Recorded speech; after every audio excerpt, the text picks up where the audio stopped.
I feel so honored, one, to serve as the executive director of the Arizona Alliance for Golf, but also to be working with Senator Shope, who's been a longtime friend. Tommy McCone has brought incredible energy to this effort with the Arizona Golf Group, and I'm so grateful for that. Bernie Eaton, Ben Baldwin, your partnership with the Alliance on creating this and really augmenting our advocacy has been incredible. So as I was preparing for today, Senator, I did some math, and it's been about 15 years since we first got to know each other and start working together, which is crazy. We were like 10. I know, we were 10, yes. You haven't aged, I have aged. But at the time, I was working for U.S. Senator John Kyle. Senator Shope was a candidate, and throughout Arizona, and Tommy can attest to this, everyone looked at Senator Shope as the future for Arizona, and he has been all of that and more. He is thoughtful and practical. He has the ability to bring disparate sides together and reach consensus, and we are so lucky here in Arizona to have Senator Shope. I wish every elected official was cut from this same cloth. So I just want to underscore for our group, we're so lucky. He's in a position of leadership in the State Senate.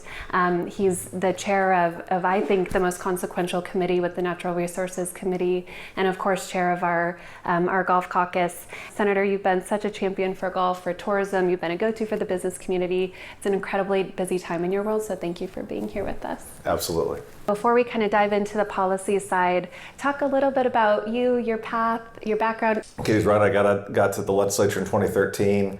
Have been on a natural resources related committee for the entire time I've been there. It's hard to believe it's year 14 for me at the Capitol, and it's definitely coming up on probably the most consequential period of time as far as water, as far as what this industry has to offer, and what every industry in the state has to offer as far as how intricate their relationship is with water, our most precious resource here in the desert. There's a very important meeting happening as we speak in Washington, D.C. right now, which, Senator, you can talk about. We have this looming deadline 2 weeks from tomorrow for the basin states to come up with an agreement on what happens post-2026. So a lot of really sort of critical timelines approaching. Senator, from where you sit and you're in the room, both statewide, regionally, what's the current state of negotiations? What's the likelihood that we arrive at an agreement here in the next 2 weeks? We have 7.5 million people that reside in Arizona today, or a little bit more than that. We use the same amount of water as we did 50 plus years ago when there were only 1.5 million people residing here.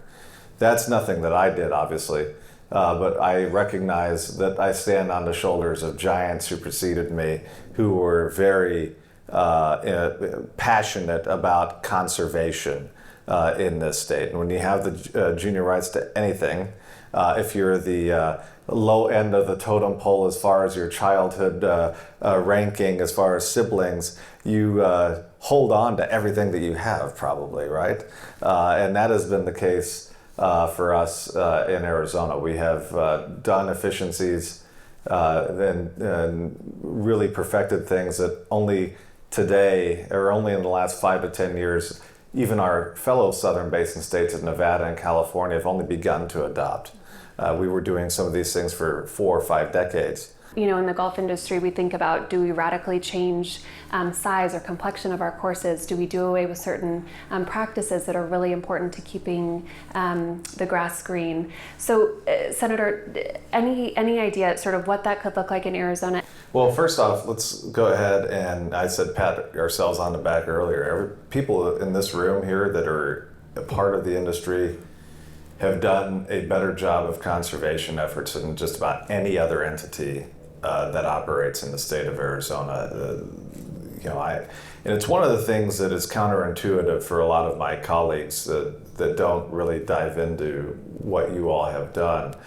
They drive by a place like this and see green grass and et cetera, and they're thinking, oh, look at that waste that occurs there, not realizing the amount of reclaimed water you use, not realizing the other things that have gone into, whether it's the type of, when you're designing a course, you take into account the drainage ability, things like that, things that the average Joe Blow in their house doesn't do any of. right? I mean, that's not happening at all. So I think that part of the reason, even for standing this organization up, was to make sure that that story is told, because it's a positive story. And if there are others out there in industry that can hear that story and maybe take some of the practices that have been successful here and insert them into their line of business, then fantastic, because I think we'll all be better off. There's a gentleman named Rhett Larson who is a water law professor at ASU. And he recently said you could close every single golf course in the entire 7-state Colorado River Basin and you will have solved precisely 0 problems. Golf is not the issue, and yet we are a very visible user of water. And as Senator Shope pointed out, people make a lot of assumptions, and we have some sort of perception challenges that we're working to address. Let's talk a little bit about management plans. For our group, the 1980 Groundwater Management Act that Senator Shope referenced required the state to develop 5 management plans, and each successive management plan requires additional conservation. So starting last January 1st, 2025, Arizona is now operating under the 5th management plan. So these are the most stringent water allocations we as a state have ever had. Senator, I'm going to use the analogy you used earlier about sort of Arizona leaning into conservation well ahead of other basin states. The golf industry, similarly, long before it was required by ADWR, has been implementing so many different elements of water conservation. So the golf industry has really been ahead of the curve here in Arizona. It's one of the reasons why I stress innovation so much. Continuous innovation. I work very closely, as hard as it is for a Sun Devil to work with the other place. It's what they're doing at the ag school at the University of Arizona, and is unbelievable. What they're doing in partnership with the program that they have down in Yuma, exceptional. It's going to take so many advancements, not just in usage, but in what does grass look like in 10 years? Are we able to scientifically further manipulate that seed in order to use even less water than it looks like today? We already do it in crop production, and I know that we do that already in sod. So what does 10 years of further research, further technological advancement look like in that realm? It's something that, organizations like this highly, and I know that you all do, but it highly recommend continuing to work with entities like the Ag School down at U of A and others who are in this field to continuously innovate. By all means, there are other people researching this stuff. The best idea is the one that you steal from somebody, and the one that you go and learn from. So, we've done that as a legislature, whether it's from them, whether it's been from multiple trips to places like Israel that are, you think you've got it interesting. I mean, you can be in a desert that's surrounded by countries for the most part that don't like you, and where all your rivers come from. I mean, that's fun. That's the types of things that you have to do. You have to continue to learn from other people where things are going in the next several years. That's well said, and it reminds me, here in Arizona, the golf industry uses 2% of the state's total water. Yes. But we always say, we're not putting a period at the end of that sentence, that we're continuing to do more and more. And the people in this room are the ones making the investments, investing in the research. And so that will continue. I'd love to dovetail just for a moment. Rachel Sacco from Experience Scottsdale, Ron Price from Visit Phoenix. Our tourism community are big partners here at the Arizona Alliance for Golf. Senator Shope and I were at the Lodging and Tourism Association legislative kickoff this week with Rachel and Ron, and there's incredible data. As Senator Shope mentioned, we're sort of on the eve of Phoenix Open Week. Some great statistics in 2024. We had 46 million visitors in Arizona. We know that golf is a big attraction that brings people to the state. Last year, the Open generated $478 million in economic impact, which is huge. That's part of the industry's collective $6 billion every year. We think about tourism, we like to say we're the heartbeat of Arizona's tourism economy. You guys are the ones moving the needle as it relates to promotion of Arizona. Senator, you've been a huge champion of the tourism industry as well. Any thoughts as we tourism? No, I love this place. I've been to 40 plus states and I still haven't found one I'd move to other than this one. But the tourism sector here in Arizona, it's like I said, oftentimes we kind of kid ourselves into saying it sells itself. The golf industry is inextricably linked with tourism. If you don't believe that, and I think Katie probably it's like a broken record to her every time I say it probably, but if you don't believe it, just go to the baggage claim at Terminal 4 during the next month or two, and you'll see how inextricably linked golf and tourism and travel are to each other. We're going to transition to our last question and then do some Q&A, but like Senator Shope, I am also sort of an eternal optimist. So I'd love to end on sort of talking about the solutions, the things that are on the table that the state is considering. A lot of eyes are on WIFA this year.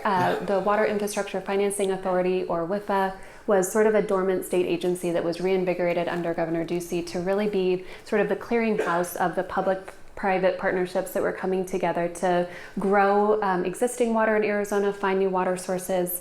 Late last year, the WIFA board voted to advance 4 water importation proposals into a study phase, including desal. Those come with a big price tag. So any sense, Senator, where those are going to go? No, I think that's a great question because you do have to end on a high note.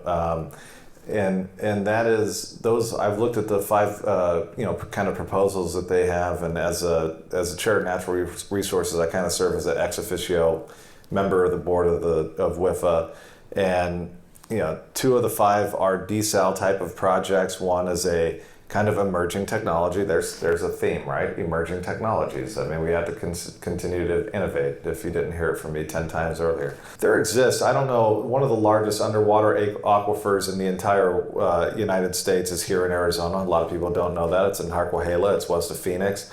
It's long been viewed as a potential place for us to tap. And there's decades worth of value there, if not longer.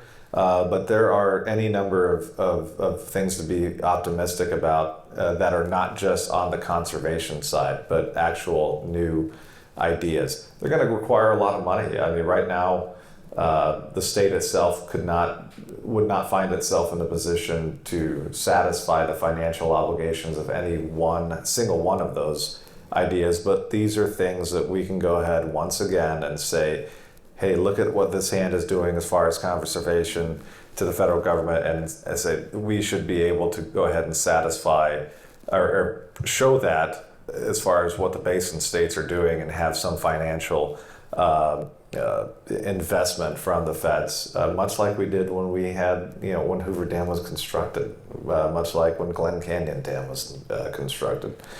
So any number of things to feel positive about. It's not all doom and gloom. Otherwise, I'd be, looking at real estate pages.